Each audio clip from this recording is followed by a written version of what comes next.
inhabits the northern Pacific coast of Canada for most of the year.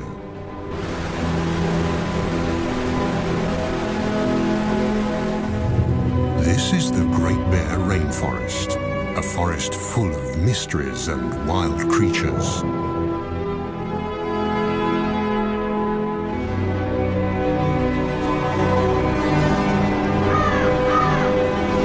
And it's one of those wild creatures, the rarest of them all, that we are looking for. Mochkmole, the spirit bear.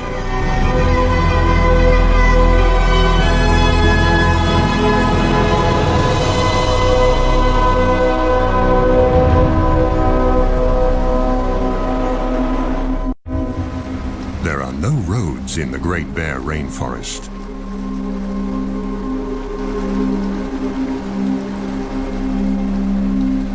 This labyrinth of islands is best accessible by boat. These people, scientists, have to approach this rugged coastline from the water to reach the unique temperate rainforest and discover the secrets it holds.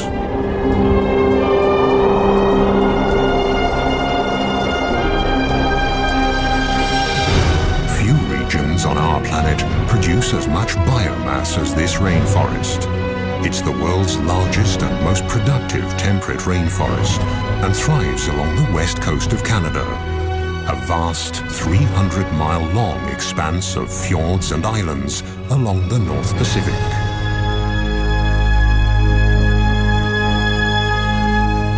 Since time immemorial, these islands and forests have been home to Tsimshian nations of the Gitga'at community. The Gitga'at believe that they are one with the land, the forests, and the ocean. In their world, the animals are their brothers and sisters, and the time when the last ice age covered the west coast of Canada is also a part of this legend. Raven, the creator, wanted to leave a memento of the Ice Age, and so he decided that every 10th bear should have white fur.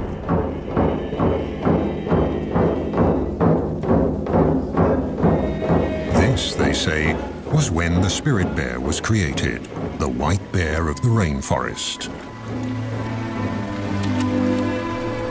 To this day, these bears live deep in the forests, on the islands and along the wild rivers of the northern British Columbia coast. Only very few people have been lucky enough to catch sight of one.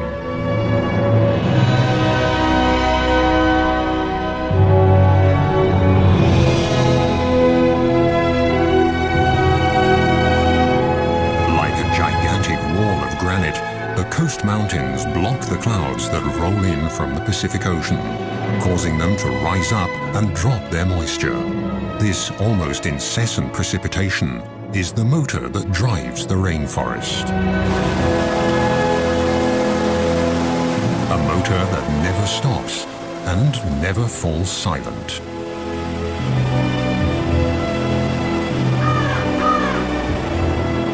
Everything in the rainforest, the rocks, the living and dead trees, are covered with a thick growth of mosses that have an important task. They hold the moisture in. In this way, they keep the forest humid and cool and stabilize living conditions for all animals. In the temperate rainforests of the north, biomass doesn't decay as quickly as in tropical rainforests. The destructive organisms here are slow and need a lot more time to do their work. Yet, this rainforest is more productive than those in the tropics.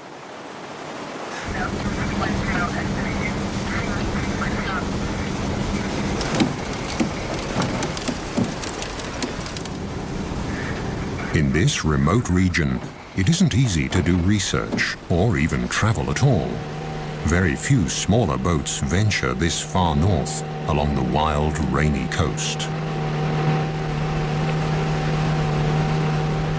The only chance to find the bears is when they come down to the streams for the one big event of the year. The arrival of the salmon in late summer. For now, though, all is quiet.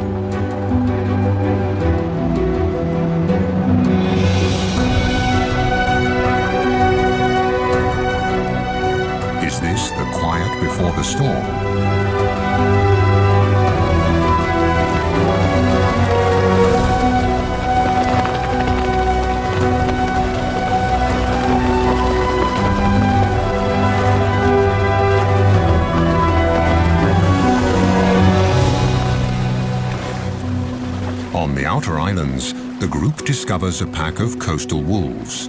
These rather small wolves are a genetically distinct subspecies of the grey wolves that live further inland. They've been isolated here on the islands since the last ice age, and one aspect of their behavior is unique.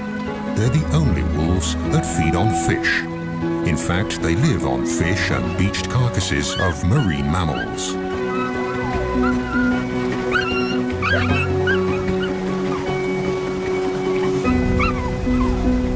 Food that also attracts other hungry visitors.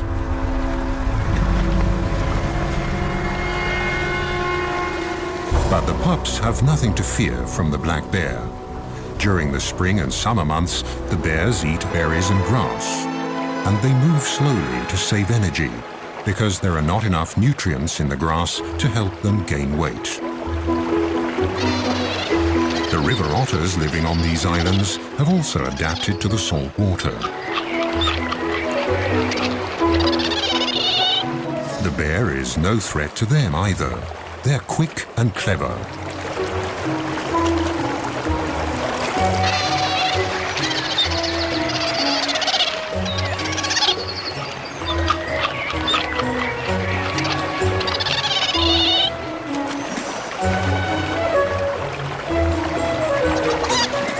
The intertidal zone is their buffet.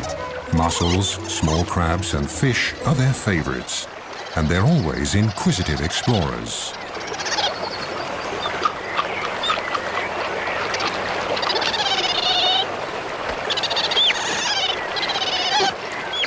The ravens, the heralds of the rainforest, announce a visitor.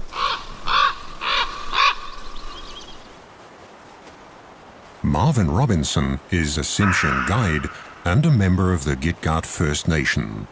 He's also looking for the salmon and the bears, the secret spirit bears. This forest means a lot for me. Like about 18 years ago, this is the very spot that I've seen my first spirit bear. So prior to that, it was all hush-hush about this bear, the sacred bear really to us.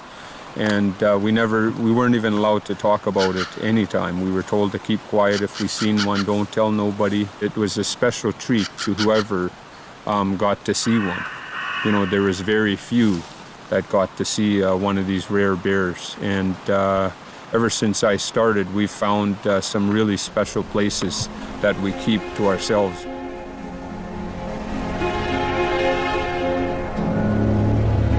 And indeed, the places here are special. On the outer islands, waves and winter storms have created magical beaches. Most of the islands in the Great Bear Rainforest are rocky and precipitous.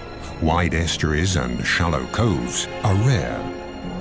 But the steep cliffs also offer food. Here, with a little luck, a visitor could get a first glimpse of the mystic animal the experts are looking for, the famed spirit bear, one of the rarest animals on Earth.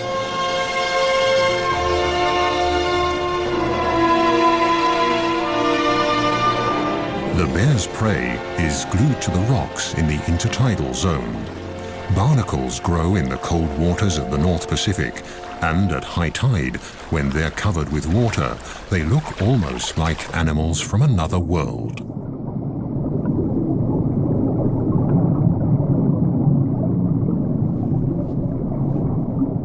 Their feathery arms filter plankton out of the water. It's hard to believe that these little creatures are related to crabs.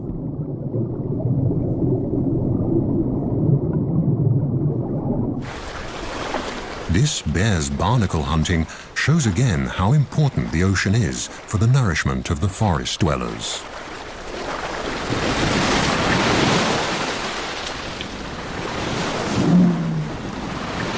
And there's enough nutrition to feed even the largest animals that roam the waters, the whales. At low tide, barnacles and mussels are exposed along the rocky shores. Their shells are closed tight. For the spirit bear, detaching them from the rocks is no problem, and the reward is a very tasty snack.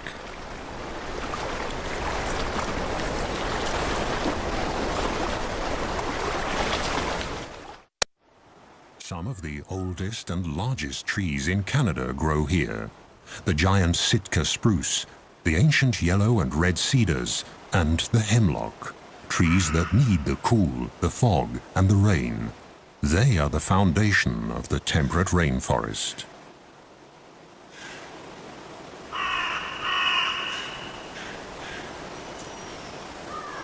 In August, the sweet fragrance of ripening berries wafts through the forest. Bright red huckleberries, elderberries, salal and blueberries, and many others grow in abundance.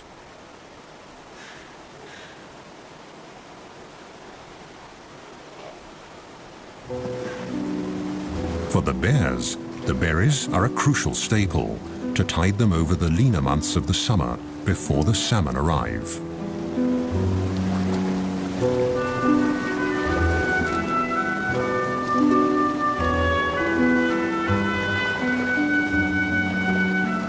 The spirit or Kermode bears are not albinos, but white black bears, a mutation that probably dates back to the last ice age.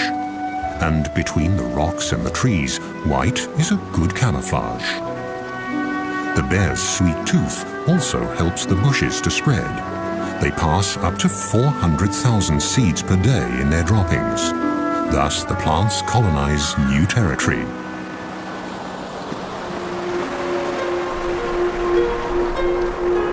In the temperate rainforest, fog can cover the land in a grey veil within minutes. And it can plunge a sunny landscape into deep gloom. Along the mainland coast, the islands of the Great Bear Rainforest lie close together. At high tide, millions of gallons of nutrient-rich salt water rush inland through the narrow channels to flow back out at low tide, thus linking the ocean and the land. The currents sweep along everything in their path, creating a rich broth full of life.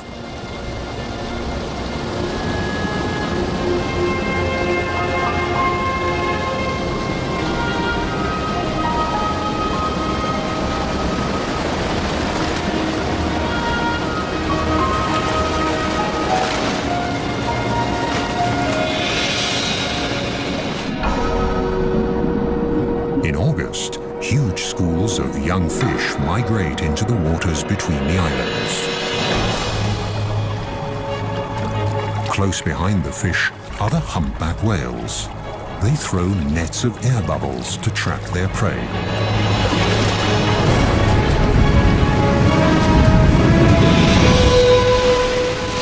Success. Thousands of fish are caught in their gigantic mouths. Their baleens filter krill and fish out of the water. Again and again, the whales will feed for days. But Mother Nature is prepared and sends a constant stream of fish north along the coast and into the archipelago of the Great Bear Rainforest. They all get their share, large and small, young and old.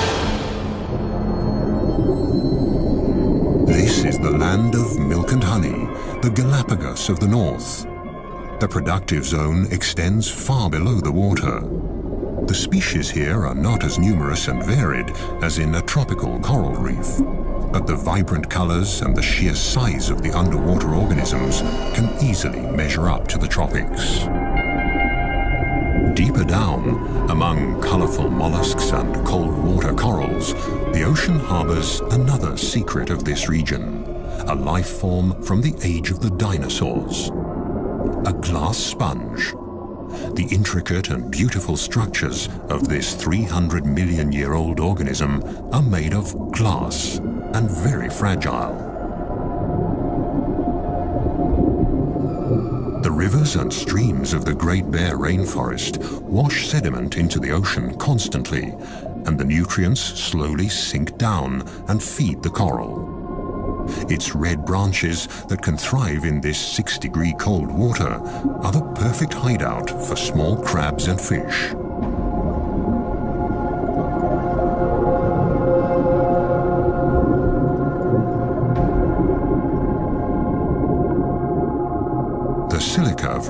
rocks provides the building material for the sponges. With a little help in the form of sand and water, they can make glass. There are even whole glass reefs on the continental shelf, about 600 to 1,000 feet below the surface.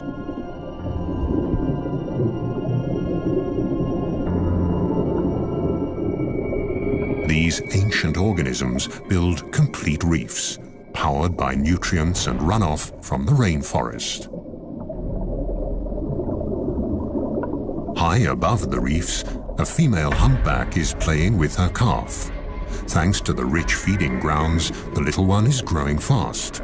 In a few months, when they leave the cold waters and head south, they'll need all their strength.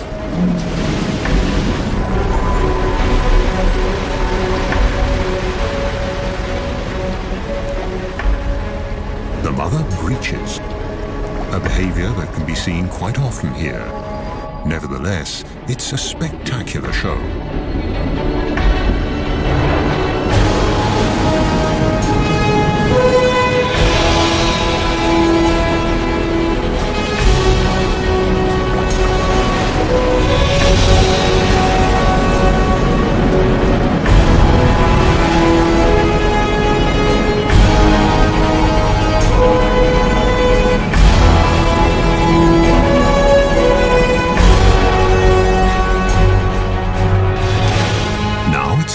September, and the fish run that all the animals here are anxiously waiting for is approaching.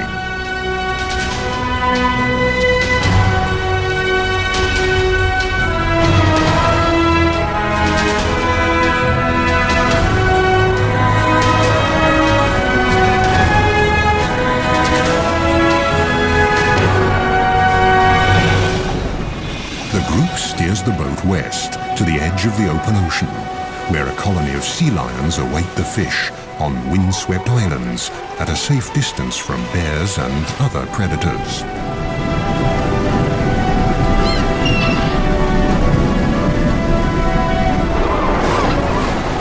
The Steller sea lions are the largest of the eared seals. They're an endangered species that lives on the rugged outermost islands along the Pacific coast.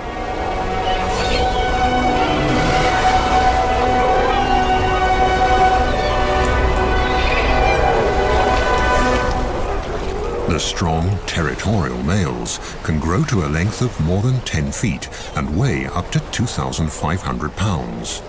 Each of them has a dozen or more of the much smaller females in its part of the colony.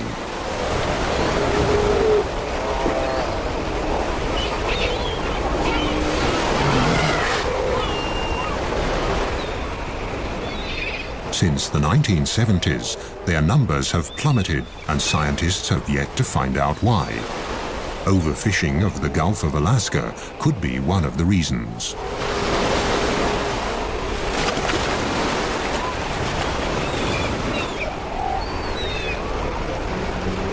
The weather turns.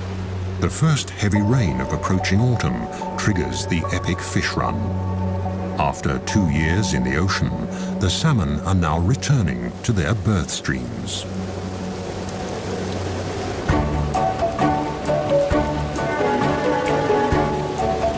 Are the fish here yet? A mother bear and her 2 white cubs patrol the shores of Princess Royal Island. Here, 1 in 10 black bears is white. The white fur color is passed on through a double recessive gene.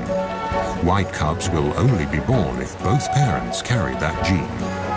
And bears with black fur can also carry the spirit bear gene.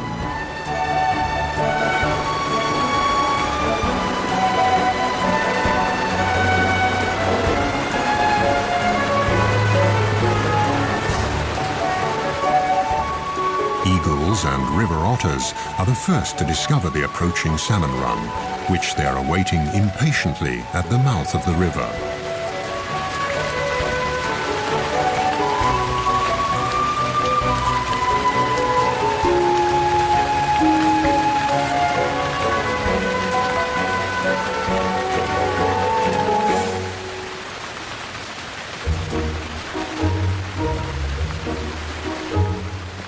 Further upriver, a black bear mother checks the water level. It's still too low for the salmon to come. This little bear will see the salmon run for the first time in his life.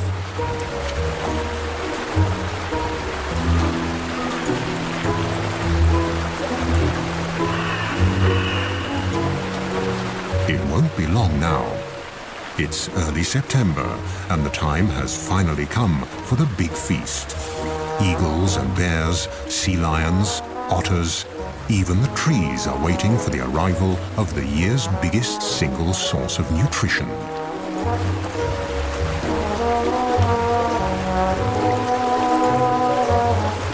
And the big feast will also complete the yearly cycle.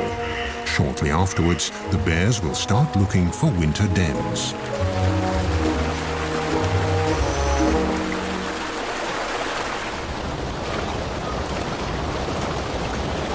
Bear tracker Marvin Robinson is hopeful. The rivers are rising. He's checking for clues on the islands as well as on the mainland.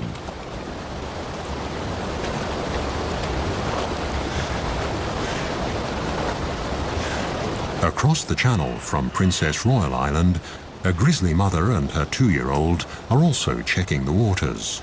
Grizzly bears live on the mainland, leaving the islands to the black bears.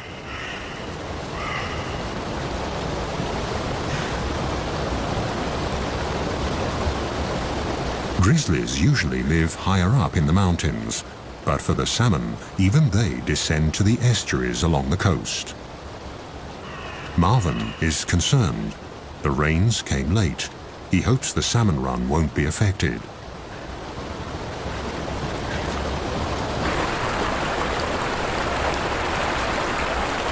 Now, at last, the water levels are rising.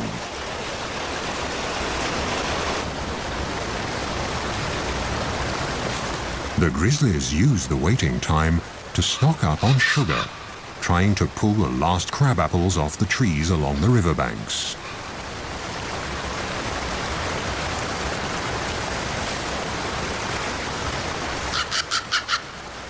For the mother bear and her young, this will be their last winter together.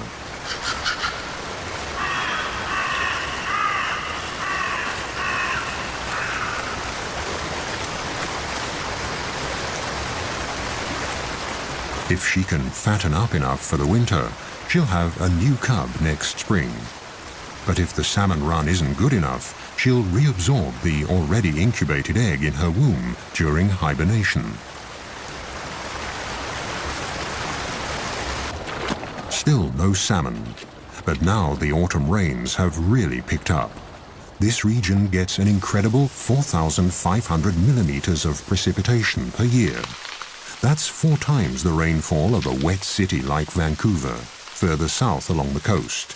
This is a true rainforest. Autumn has arrived, and the first geese are migrating.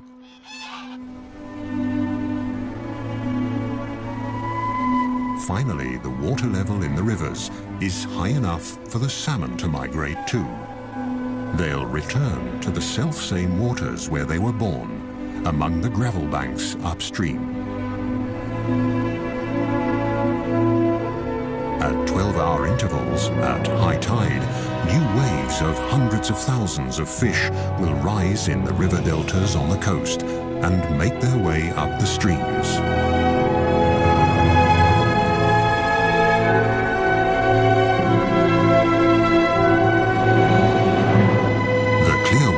Of the wild streams along the northern coast of British Columbia are the habitat the salmon need to reproduce. In this fish run, humpback and silver salmon are returning, swimming up the rivers until they taste their birth waters.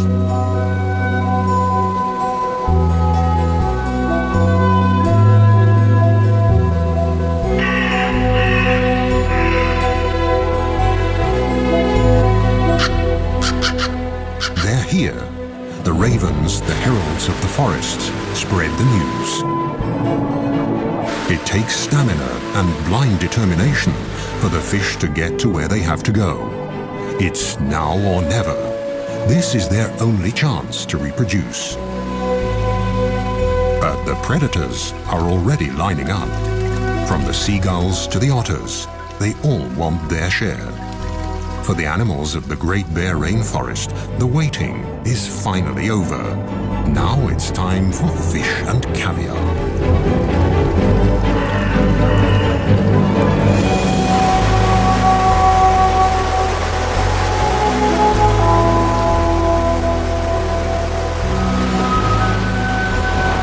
The fish that don't make it are swept away by the raging current, ending up on the rocks and in the kelp of the intertidal zone, right at the feet of the waiting bald eagle.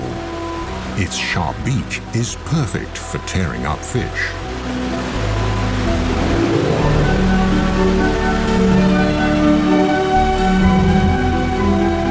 The gulls will get their fair share, but here on the Rain Coast, the bald eagle is the true king of the skies.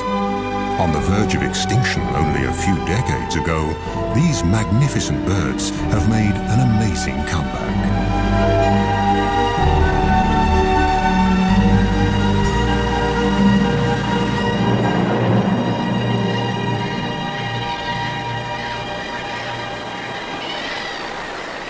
On a bank in the stream, the raven patiently waits for the black bear to finish his breakfast. Without the bear, he wouldn't be able to get to the food. The skin of the fish is simply too thick.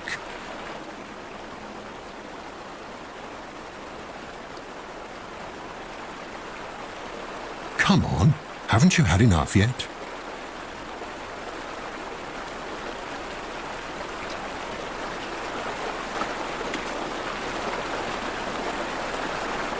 One salmon that never fulfilled his reproductive destiny.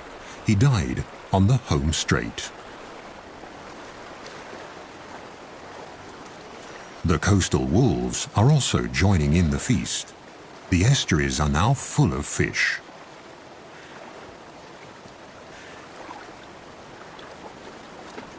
The youngsters are still learning the tricks of the salmon trade. They follow their mother, and she tries to teach them. But for them, catching fish is still a game.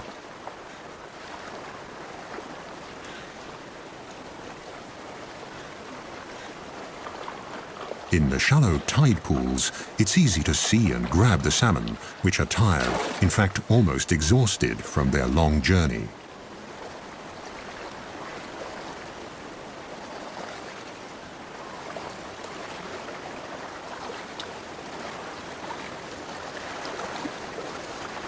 The death of this fish seems futile.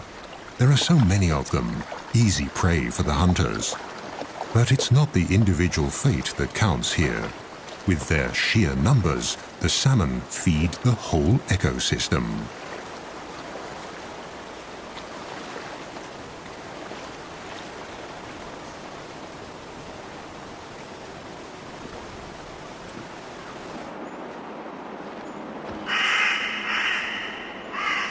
Further back in the forest, Marvin often finds leftovers. Sometimes the wolves carry the fish deep into the woods. The wolves don't consume the whole salmon. They only eat the brain. So they carry the salmon off and maybe a little bit further up the sides of the valleys and stuff because there's a parasite in salmon that if the wolves get it, it could kill them. So basically what happens with the wolves is they've taught each other that it's only safe to eat the brain. The gushing waterfall further upstream seems insurmountable. But the fish keep trying, again and again. For them, it's quite literally do or die. And for the strongest, stamina eventually pays off.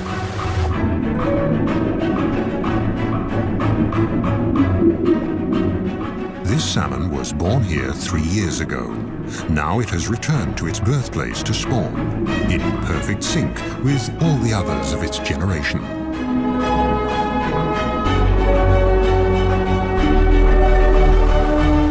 In the first few months after hatching, the fry will stay in their birth streams. Then, during the following summer, they'll drift downriver towards the sea, where they'll feed and mature. They'll stay in the Pacific Ocean for 2 years. Then they'll return to the Great Bear Rainforest to spawn and die.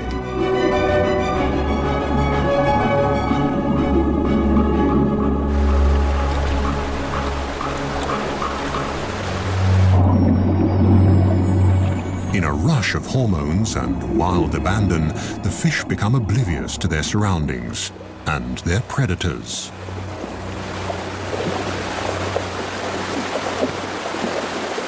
But even now, on their deathbeds, the males fight each other, hooking their deformed jaws together, expending their last ounce of energy for a better position to pass on their genes. The unique cycle of life in the temperate rainforest will be completed once again, as it has been every year since time immemorial. The gulls and all the other animals of the coast are the lucky beneficiaries.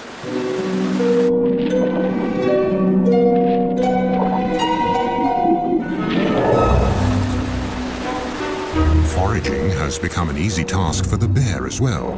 The fish are in a daze, without much perception of their surroundings. They'll only react when the paw almost touches them, and jump is not an option anyway.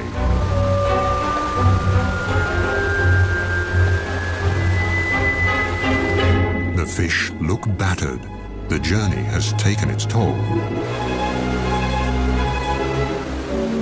Now the bears can afford to pick and choose. This spirit bear even leaves a half-dead male salmon, discolored by fungi that have developed on its return to fresh water. The females that are still carrying their eggs taste much better.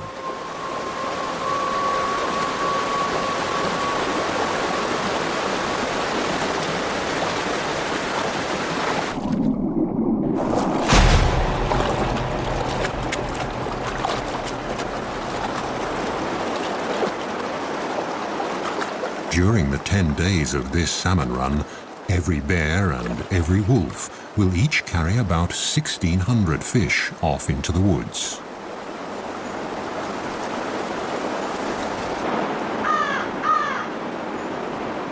But it still isn't easy to find the spirit bears.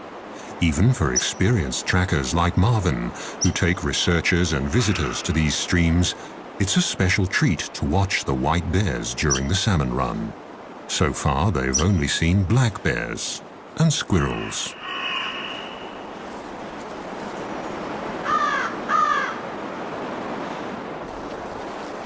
But they can watch various other animals and their behavior during the run. A black mother and her cubs feeding, for example.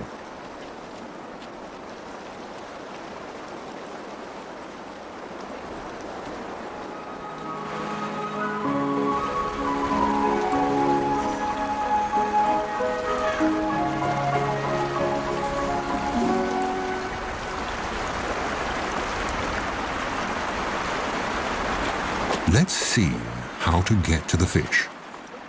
In the crystal clear water, they're easy to see, and they seem tired enough, so they should be easy prey.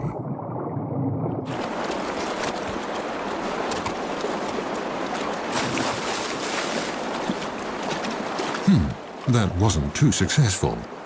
The cub might need to practice a bit to become an expert in salmon hunting. Marvin, the tracker, has been walking the creeks for days now. Then, suddenly, there it is, Mochkmo, the prodigious spirit bear, one of the rarest animals on Earth, and one of Mother Nature's miracles, right in front of his eyes.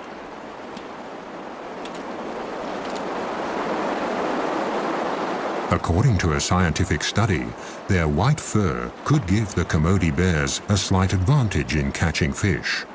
To a salmon, the fur might look similar to a white cloud. A black shape would be more threatening. Marvin prefers to believe the legends, that the fur is a memento of the Ice Age. And the cloud hypothesis isn't proven anyway. In lean years, the white fur might make a difference. But at the peak of a good salmon run, no bear, whatever its color, has any difficulty catching fish. The bears almost work themselves into a feeding frenzy. During the rest of the year, the white and black bears rarely mingle, but now they all converge at the prime spots on the streams.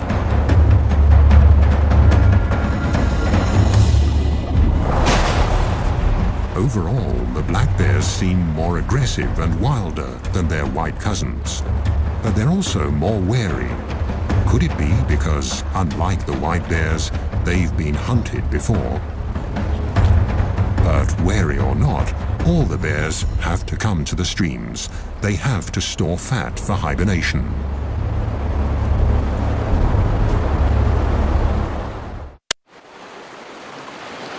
There has been enough fish here for man and beast for thousands of years. For the Great Bear Rainforest, it's a matter of survival.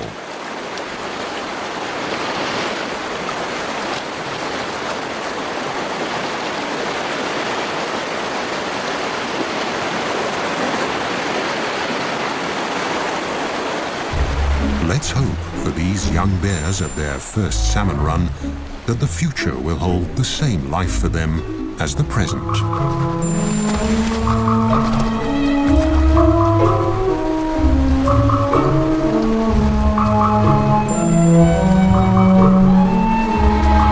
According to native law, the black bears discriminate against their white siblings. When they meet, it's usually the white bear that backs off, even if it's larger.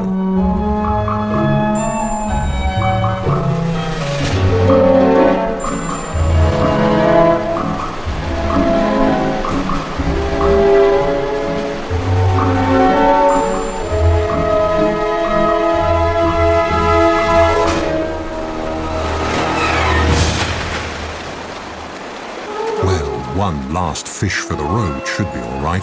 There are so many of them.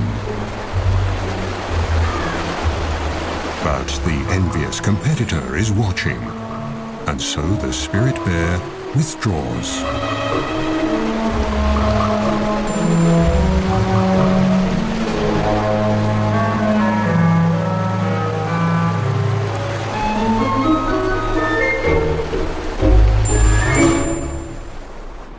The bears often prefer to eat their fish in the quiet of the forest. They use day beds in hollow tree trunks or small caves under roots where they rest and digest. Maggots, bugs, and many microorganisms help the process of decay and decomposition. Mosses can macerate the organic nitrogen and make it available to the trees. The salmon are actually feeding the rainforest. The thickness of the tree rings alone can show which years were good salmon years.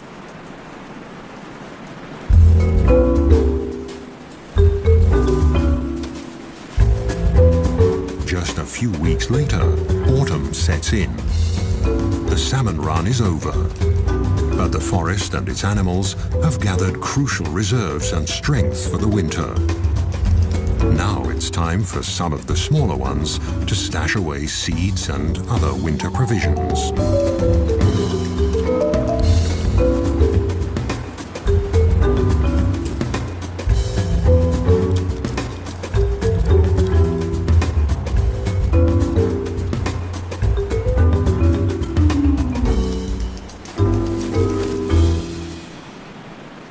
Now that the stomachs are full, silence returns to the Great Bear Rainforest. Herons and ravens take care of the leftovers of the feast. The remainder decays in or along the streams and is scavenged by the ever-present ravens. Whatever's left is swept into the ocean and becomes fertilizer, feeding the krill there. Nature almost seems wasteful, but this brief overabundance has a deeper purpose.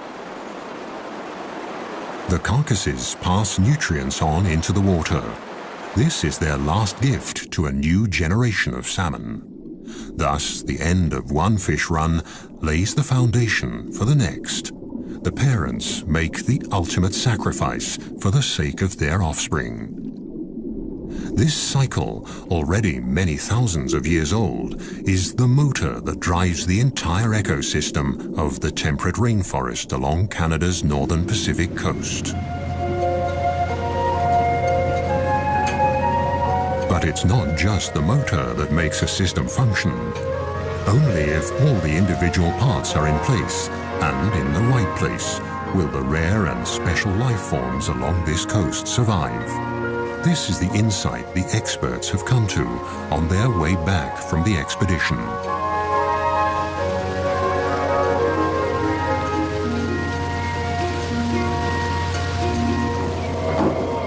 It's a lesson the people of the rainforest learned a long time ago. Their songs and icons tell of all the creatures of the forest and the ocean. But the spirit bear is the one special animal, the iconic species, that symbolizes the spirit of the rainforest.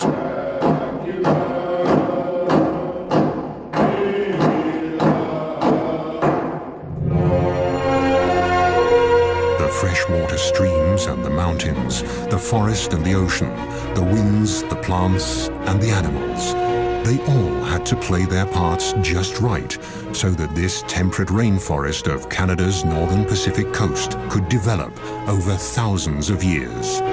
It's a system that needs to stay intact, because only then will Mochgmo, the spirit bear, have a home for the future.